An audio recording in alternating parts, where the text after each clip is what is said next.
तो भाई इधर देखिए, आप लोग विविधकर का प्रोसेस आपको समझ में आ गया होगा। इसकी कुछ कंडीशंस होती हैं। देखिए कंडीशन क्या है, आप उसको थोड़ा गौर से देखिएगा। इसका मानक समीकरण क्या होता है, A X square plus B X plus C बराबर 0। इसके कंडीशन क्या है उसको ध्यान से देखिएगा।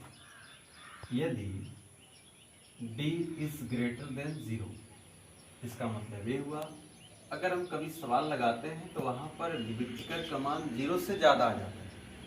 0 से ज्यादा आ जाता है तो इसके जो मूल हैं वास्तविक होंगे। मूल इसके क्या होंगे, वास्तविक और असमान होंगे। असमान मतलब दो घात समीकरण के दो मूल होते हैं तो दोनों मूल अलग अलग होंगे। और क्या होंगे, अपरिमेय होंगे। अपरिमेय आपको पता होगा, परिमेय और अपरिमेय। ठीक, ये पहली कंडीशन है कि यदि इसका लक्षण बताना होगा तो पहली कंडीशन है कि यदि विविधकर d का मान 0 से ज्यादा आता है, इसके मूल वास्तविक होंगे, असमान होंगे और अपरिमेय होंगे। दूसरी बात आइए देखिए, यदि d इज लेस देन 0, यदि b का मान 0 से कम आता है अर्थात विविधकर 0 से कम है, तो इसके मूल जो है वास्तविक के बजाय इधर काल्पनिक हो जाएंगे। इसके मूल काल्पनिक होंगे, असमान होंगे और अपरिमेय होंगे। ये चीज आपको पता होनी चाहिए। अब तीसरी कंडीशन आइए देखिए, यदि d का वैल्यू 0 के बराबर आ जाता है, ये बहुत ही महत्वपूर्ण पॉइंट है, इससे बहुत सारे सवाल बनते हैं। यदि विविधकर किसी भी दो घात समीकरण का शून्य हो जाता है तो इसके मूल वास्तविक होंगे। इसके मूल वास्तविक होंगे और समान होंगे। सबसे खास बात यही है, इसके दोनों ही मूल इस कंडीशन में बराबर आएंगे। अगर आप हल कर रहे हैं एक मान 2 आया है तो दूसरा भी मान 2 ही आएगा। और इधर परिमेय की अपरिमेय की बजाय क्या हो जाएंगे, परिमेय हो जाएंगे।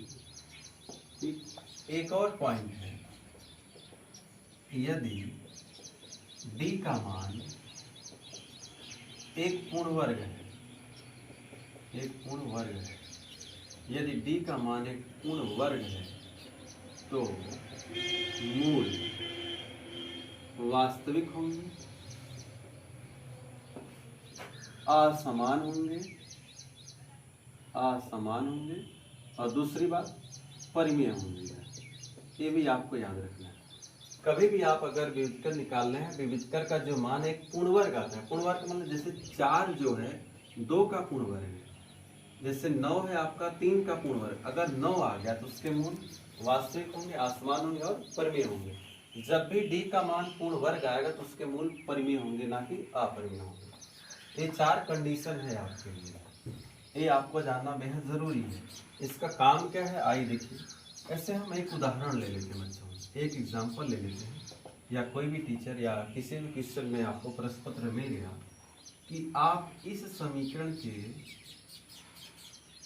मूलों के लक्षण बताइए, इस समीकरण के मूलों का लक्षण बताइए। तो हम लक्षण कैसे बताएंगे, लक्षण बताने के लिए आपको सहारा लेना पड़ेगा विविधकर। पहले आप विविधकर निकालिए। विविधकर का सूत्र क्या होता है, डिस्क्रिमिनेंट का बी स्क्वायर माइनस 4ac। जैसा कि आपको बताया गया है, जो b का मान होता है वो होता है x का गुणांक, और इधर x का गुणांक कितना है, -4। तो हम इधर रख देंगे -4 माइनस 4ac। a की वैल्यू कितना है 2 और c की वैल्यू कितना है -6। तो इधर आपका माइनस माइनस प्लस हो जाएगा, 4 चौक को 16, इधर भी माइनस इधर भी माइनस, क्या हो जाएगा प्लस, 4 दूनी 8, 8 छक 48, तो इधर आपका हो गया 48। अब इन दोनों को जोड़िए, 8 6 14 हो जाएगा, 4 1 5, फिर आपका हो गया 64। तो जैसा कि आप देख रहे हैं यहाँ पर जो d का मान है वो तो 0 से ज्यादा है, क्योंकि 64 0 से ज्यादा है। और यहाँ पर जिसका मान आया 64, 64 एक पूर्ण वर्ग है, इसलिए यहाँ पर एक कंडीशन लगेगी, d का मान एक पूर्ण वर्ग है तो मूल वास्तविक होंगे, आसमान होंगे और परिमेय। तो आप लिखेंगे अतः समीकरण के मूल वास्तविक और असमान और क्या होंगे भाई, अपरिमेय होंगे, अपरिमेय होंगे। ये बात आपको समझ में आ गई होगी।